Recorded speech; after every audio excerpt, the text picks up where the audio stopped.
ఆయన సమస్తము ఎరిగిన దేవుడు, సమస్తము చేయగలిగిన దేవుడు.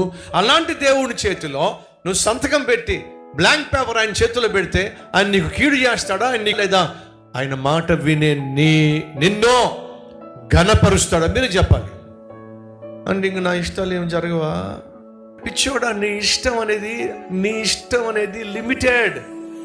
దేవుని ఇష్టము అనేది అన్లిమిటెడ్. అర్థమైందా? దేవుని దగ్గరికి వెళ్ళి ప్రభువా ఒక పువ్వు ఇవ్వవు ప్రభువా అని వెళ్ళామనుకో, దేవుడు ఏం చేస్తాడో తెలుసా? పిచ్చోడా, పువ్వేంటిరా, ఇదిగో ఇది మొత్తం నీకు ఇస్తా, తీసుకో. ఇప్పుడు అడుగుతున్నాం, మనకేం కావాలి? మన ఇష్టం ఏమిటి? దేవుడు ఒక పువ్వు ఇవ్వడం. దేవుడు ఏం దాచిపెట్టాడు? ఎన్ని పువ్వులు దాచిపెట్టాడు. ఇప్పుడు చెప్పండి, మీకు మీ ఇష్టం జరగాల, దేవుని ఇష్టం జరగాల? ఈ సహోదరి సహోదరులు, నీ ఇష్టం జరిగితే నీకు పువ్వు దొరుకుతుంది. దేవుని ఇష్టం చేస్తే ఎన్ని పువ్వులు అంటే అన్ని పువ్వులు. ఆయన ఆలోచనలు అవి. మీరు అడిగిన దానికంటే, మీరు ఊహించిన దానికంటే అత్యధికముగా చేయాలి అని దేవుడు ఆశపడుతున్నాడో